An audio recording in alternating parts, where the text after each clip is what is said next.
काल मतलब समय। इतने समय में यदि शिक्षण विरोध ब्रह्मा गुरु जी ने जो इतने समय में पढ़ाया है उसमें से कोई अच्छा सा पाठ सुनाओ। प्रहलाद जी बोले पिताजी सबसे अच्छा एक ही पाठ है। कौन सा? प्रेम से कहने लगे,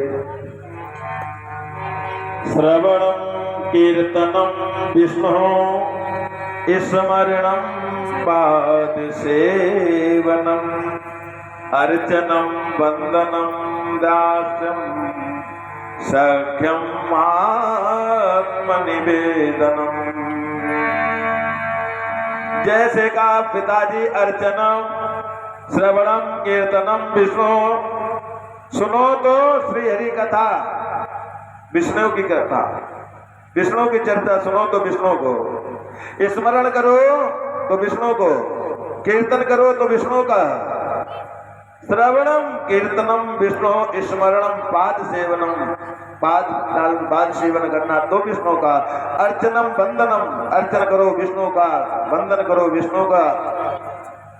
सख्यम आत्मनिवेदनम, दास्य भाव विष्णु के बनाइए, विष्णु के दास बन जाइए और आत्म समर्पण कर दीजिए। जो प्रहलाद ने मानो ये नवदा भक्ति बता दी।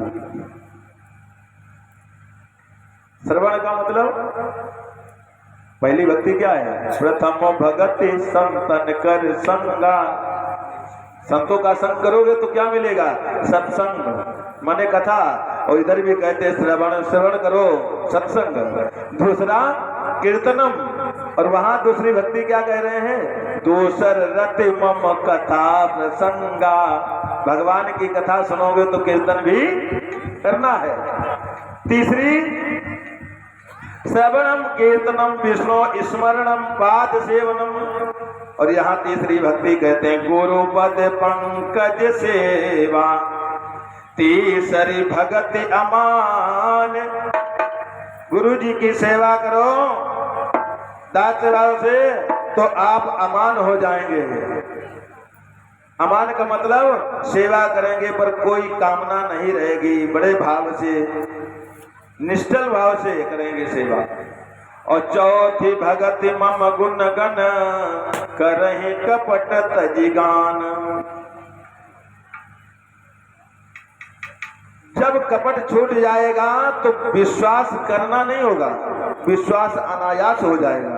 और जो भी मंत्र पढ़ोगे तो विश्वास के साथ में जब करोगे, और बिना विश्वास के मंत्र भी काम नहीं करता। पांचवी भक्ति बतलाई गई कि मंत्र जाप मम दृढ़ विश्वासा।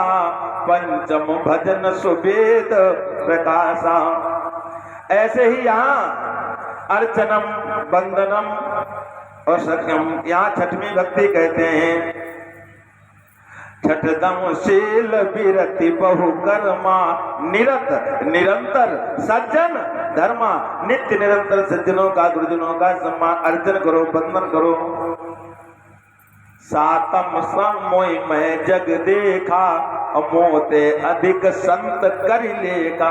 हमसे अधिक संतों को मान दीजिए, यहाँ भी यही बता रहे हैं। और आठवीं भक्ति कही आठव जथा लाभ संतोषा।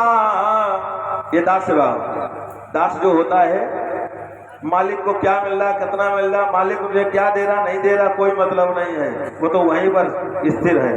ऐसे दास भाव बोले जो मिल जाए। चार आठव जथा लाभ संतोषा, जो मिल जाए उसी में संतोष कर लेना। अब दूसरे को अधिक मिला, दूसरा अच्छा या कम हुआ तो उसमें ईर्ष्या नहीं करना। सपने नहीं देखें पर दोषा। और नौवीं भक्ति सख आत्मनिवेदन समर्पण। नवम सरल, आत्मनिवेदन हो गया ना। नवम सरल सब सन छलहीना। किसी से कोई कपड़े व्यवहार नहीं, किसी से कोई छल नहीं, सरल हो जाओ सब। वो भक्ति आ जाए, सी राम मैं सब जग जाने करो प्रणाम। जो ये नवमी भक्ति। नवम सरल सब सन छलहीना। और बोले मम भरोस, मेरे प्रति इतना दृढ़ विश्वास भरोस कर लो, ना हृदय में दुख में दुखी हो और ना सुख में इतने सुखी हो। मम भरोस ही हर सन दीना।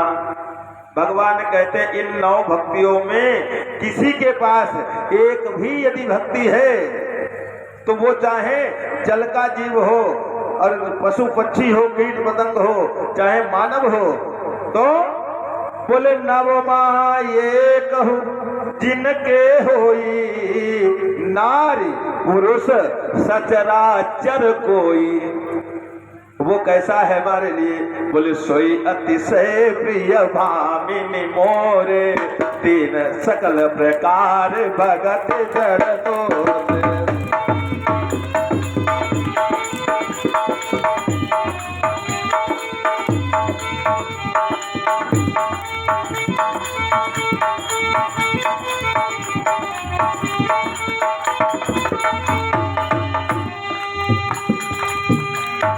ये नवमी भक्ति भगवान ने रामायण में सबरी जी को बतलाई। इधर नवदा भक्ति प्रहलाद जी ने पिताजी को सिखाई।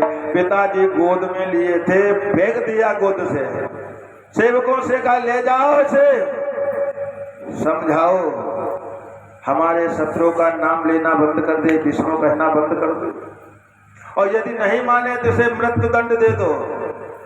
बहुत समझाया गया और कष्ट भी बहुत दिया गया।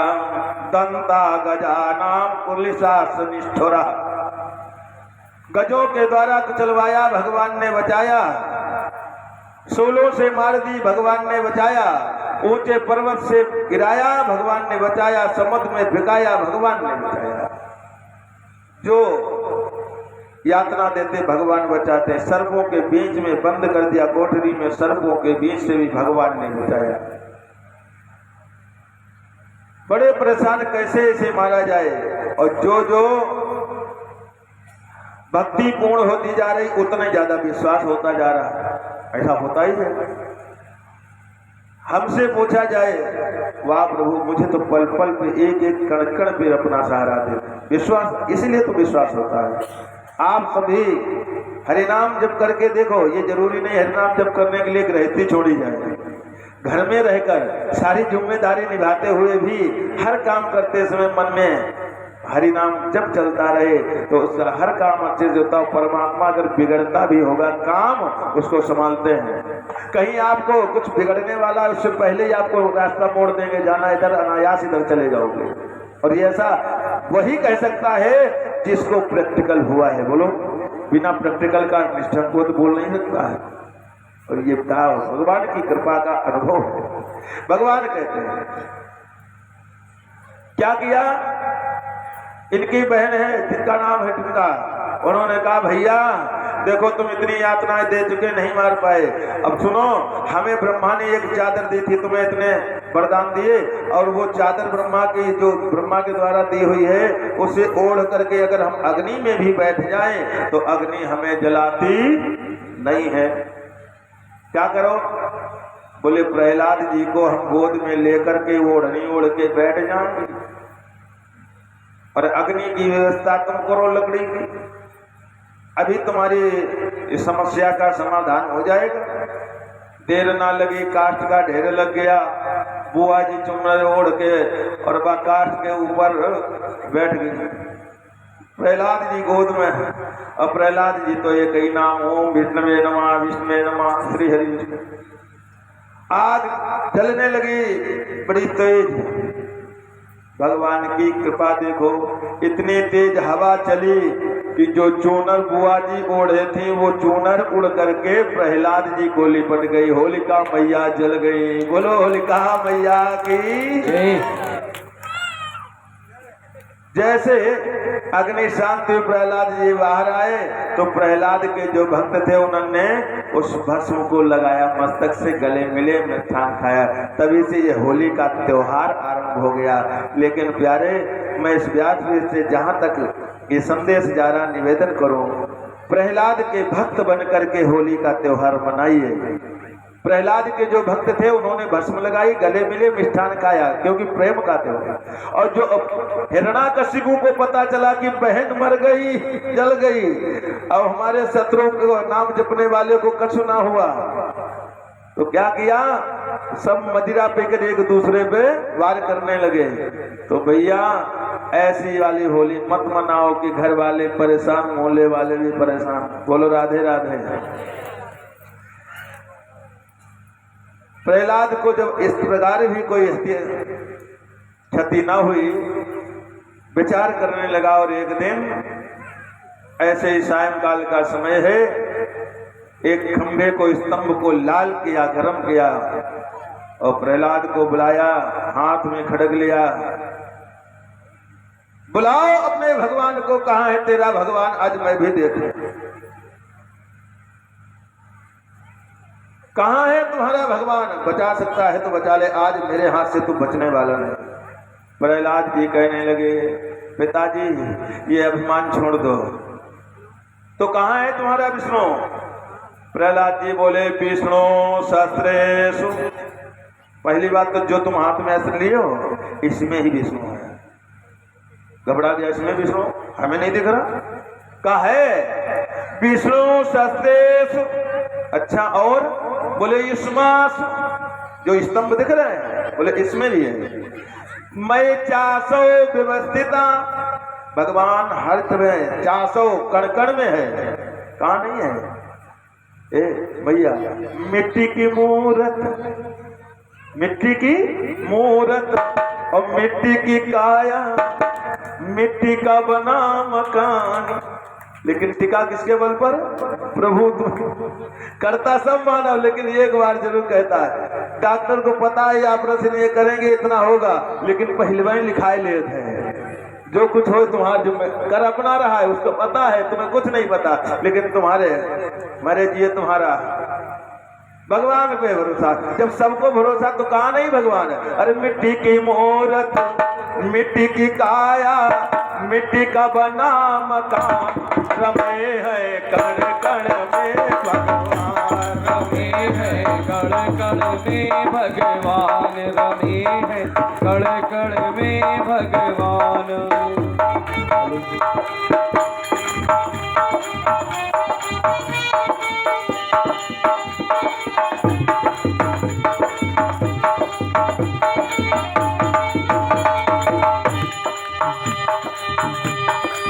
कण कण में भगवान रमे है, अरे कण कण में भगवान रमे है।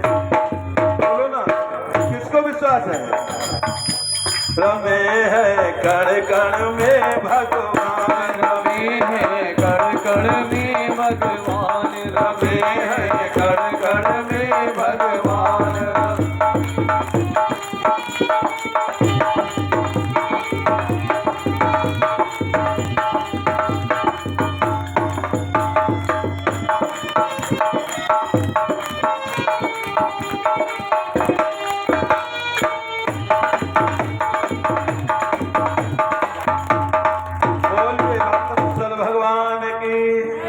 प्रहलाद जी ने कहा, मैं 400 व्यवस्थिता, ऐसी कोई जगह स्थान नहीं है जहां भगवान ना हो। डांट करके कहने लगा, हिरण्याकशिपु यस्तया मंद भाग्य तो मदन्यो जगदीश्वर। अरे तू मुझे मंदबुद्धि समझता है क्या? हेलो, यस्तया मंद भाग्य तो मदन्यो जगदीश्वर। और सुनो, यदि तू कहता है इसमें है, कण कण में है, तो सुनो, क्वासो यदि सर्वत्र कस्मात् इन स्तंभे न दृश्यते। यदि भगवान सर्वत्र है तो हमें इस स्तंभ में, खंभे में क्यों नहीं दिखता है? प्रहलाद जी बोले, पिताजी दिख तो जाएगा, लेकिन मालूम है कब नहीं दिखता है? जब आंख में कोई दिक्कत हो जाए, जैसे मोतियाबिंद हो जाए तो धुंधला दिखता है, दिखता नहीं है। पिताजी इसलिए तुम्हारी आंख में बीमारी हो गई है। एक काम करो, एक अंजन आता है बड़ा सुंदर अंजन, उसे लगा लो, फिर प्रभु अगर कहीं छुपे भी होंगे तो भी जैसे हमें दिख रहे हैं वैसे तुम्हें भी दिखेंगे। अंजन? हाँ, कौन सा? प्रहलाद जी बोले, सुनो पिताजी, वो अंजन कौन सा है? जब वो अंजन लगता है अभी नहीं दिख रहे हैं, है तो तुम्हारे पास कि घट में है दिखे नहीं, लागो ऐसो जिंद, पिताजी तुम्हारी आंख में भयो मोतिया बिंद। इसलिए नहीं दिख रहे, मोतिया बिंद की बीमारी बड़ी करा। एक काम करो, अंजन लगाओ। कौन सा अंजन? बोले गुरुपद रज मृदु मंजुल अंजन, नयन अमीय त्रग दो सभी अंजन। अभी भी समय है, किसी सदगुरु की शरण में चले जाओ और गुरु के पत्र रूपी कृपा पात्र अंजन मिल जाएगा तो तुम्हें ये दोष खत्म हो जाएगा, भगवान दिखने लगेंगे। सोझहि राम, दोष जब जाएगा तो क्या होगा? बोले उघर ही विमल विलोचन ही के, तब मिटहि दोष दुख भव रजनी के। और जब रजनी माने अंधियारा माने अज्ञानता, इसका दोष मिट जाएगा तो भगवान दिखेगा, चाहे वो छुप के भी बैठा होगा तो भी। बोले सोझै राम चरित मनि मानिक, गुप्त प्रगट जहाँ जो दिखान।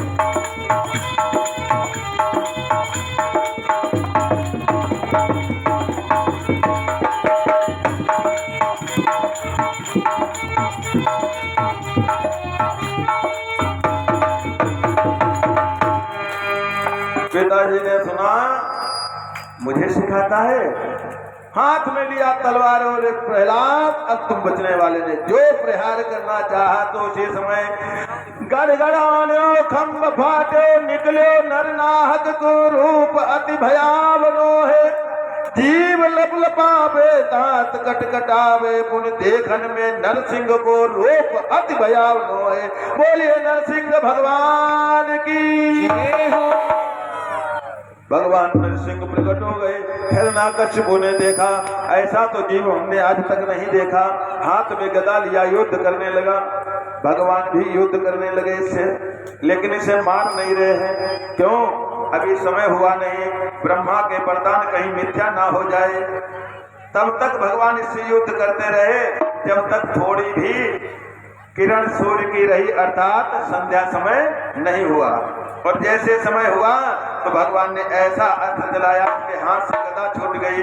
हिरण्यकशिपु को नरसिंह भगवान ने अपने हाथों में ले लिया और ले जा करके राजसभा के मुख्य द्वार पर अपनी गोद में लेटा लिया। कहा, बतलाओ कोई ब्रह्मा का वरदान मिथ्या तो नहीं हो रहा है? हमें पता है तुमने क्या क्या वरदान मांगा है। तुमने कहा था ब्रह्मा से, हम घर के अंदर न मरे, बाहर न मरे, ऊपर न मरे, नीचे न मरे, नर या पशु अस्त्र शस्त्र न मरे। तो बोलो ऐसा कोई तुम्हारे सामने है जो वरदान मिथ्या हो रहा हो? ना आप घर के अंदर है न बाहर है, क्योंकि भगवान डेहरी पे लिए थे। और ना ऊपर है न नीचे, भगवान अपने गोद में लिटाए हैं जंगाओं पे। भगवान सारा शरीर तो मानव का मुख सिंह का है, न नेर है न पशु है, ना कोई अस्त्र शस्त्र है। भगवान से कहा, प्रभु हम जान गए आप हमारे लिए आए हैं, हमारे पास कौन सा अस्त्र शस्त्र है? बोले आपके नाखून में इतने बड़े बड़े अस्त्र दिख रहे हैं, तो क्या करें? कहा आप मार नहीं सकते हैं, वरदान भले सब सत्य कर रहे हो, क्यों नहीं मार सकते? कहा ब्रह्मा से हमने मांगा था आपके बनाए हुए 12 महीने में न मरे। अब बताओ 13वां महीना बना, नहीं मारोगे कैसे? उतारो हमें नीचे, नहीं मार सकते हो। भगवान बोले शायद तुम्हें ये नहीं पता, पहले तुमने ब्रह्मा से क्या मांगा था? अमर होने को। कहा ब्रह्मा ने क्या कहा था? हम भी अमर नहीं है। कहा मतलब? बोले ब्रह्मा को भी हमने बनाया है, और जो हम ब्रह्मा को अगर बना सकते तो तुम्हारे लिए 13वां महीना भी बना सकते हैं। इसलिए कहा सुनो, तुम्हें मारने के लिए ये पुरुषोत्तम मास, लौन का महीना जिसे कहते हैं, अधिक मास जब आता है, बोले ये अधिक मास भगवान ने कहा तुम्हारे लिए बनाया है 13वां महीना। तब तो हिरण्यकशिपु चुप हो गया और भगवान ने देरी न लगाई, अपने हाथों से नखों से पेट फाड़ दिया, अंतराय निकाल के गले में टांग ली। और इतने क्रोध में भगवान भर गए कि देवता घबराए, अगर थोड़ी देर ऐसा क्रोध प्रभु का रहा तो सारा जगत लय हो जाएगा।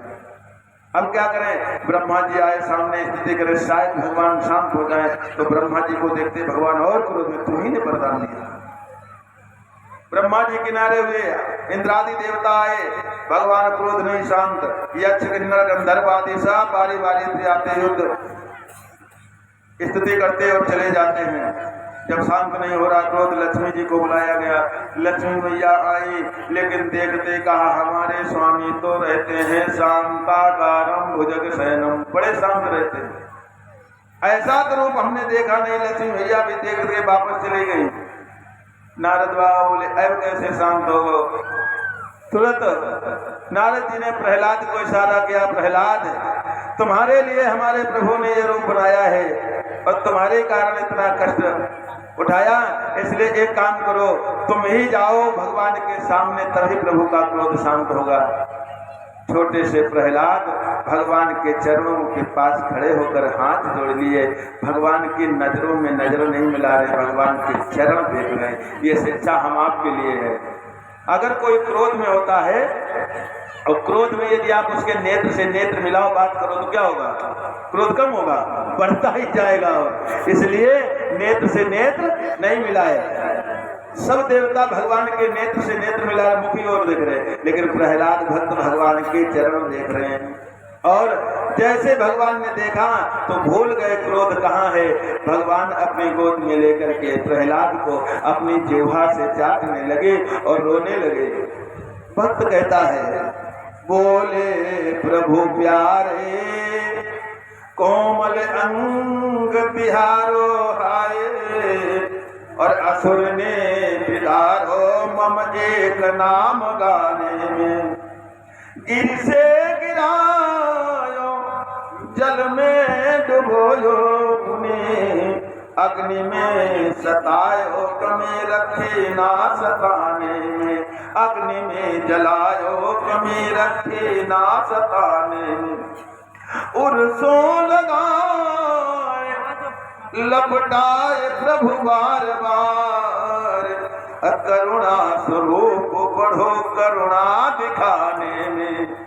बालक मुख चोबे कहते हैं करुणार बिंदु कि क्षमा करो भक्त हमें देर हुई आने में। क्षमा करो भक्त हमें देर हुई आने में। भगवान कह रहे भक्त मुझे क्षमा कर दो, मुझे आने में देर हो गई। धन्य भक्त प्रहलाद, जिनको भक्तों को तो याचना करते क्षमा मांगते देखा, लेकिन भगवान आज भक्त प्रहलाद से क्षमा मांग रहे, बेटा क्षमा कर दो, देर हो गई। भगवान के सामने हाथ जोड़ करके प्रहलाद कहने लगे, प्रभु आप तो हम भक्तों पर कृपा करने के लिए ही आते, जगत का उद्धार ही करते हैं, लेकिन हमारे पिता जैसे जो अधर्मे हैं वो आपका नाम जप भी नहीं करने देते, बल्कि आपका जो नाम जपते थे उन्हें मार देते थे। तो पापी तो हमारे पिता दोषी थे। प्रभु आप तो हर समय कृपा करने के लिए आते हैं और आपका स्वभाव ही इतना सरल है क्या? बोले व्याधस्या चरणम ध्रुवश्च भयो। व्याध कौन सा पुनीत आचरण वाला था?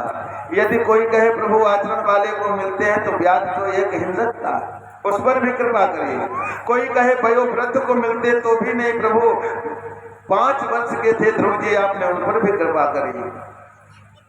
का जाति विदुर से, यदि कोई कहे कि भगवान ऊंची जाति वाले को मिलते तो भी नहीं, विदुर तो दासी पुत्र थे, उन पर भी आपने कृपा करी। और विद्या गजेंद्र से कहा, यदि कोई कहे कि पढ़े लिखे को विद्वान को मिलते तो नहीं, भगवान तो गजेंद्र को, गजेंद्र एक हाथी था, पशु था, कौन से स्कूल में पढ़ने में यूनिवर्सिटी में गया था? नहीं प्रभु आप यदि कोई कहे रूपवान को मिलते तो भी नहीं, उपजा या रूप मध्यकम। उपजा कौन रूपवान थी? वो तो 3 जगह से टेढ़ी थी, लेकिन उस पर भी आपने कृपा करी। और यदि कोई कहे कि धनवान को मिलते तो ये भी सत्य नहीं है। सुदामा धनम क्यों? सुदामा कौन से धनी थे? वो तो निर्धन थे। आप न धन के भूखे हैं, न रूप के, न गुण के, न विद्या के, न वैभव के, किसी आचरण के नहीं। आप यदि प्रसन्न होते हैं, आपको यदि कुछ भाता है तो वो क्या है? बोले भक्त्या तुष्यति केवलम भक्ति प्रियो माधवा। आप तो भक्ति से प्रसन्न होते हैं, आप भक्ति से संतुष्ट होते हैं, भक्ति ही आपको प्रिय है। और जो ऐसा कहा भगवान और गदगद प्रसन्न हो गए। मित्रों जी, प्रहलाद अब जरूर मांगो, हमारी इच्छा है तो हमसे वरदान मांगो। प्रहलाद जी ने कहा प्रभु हमें नहीं चाहिए।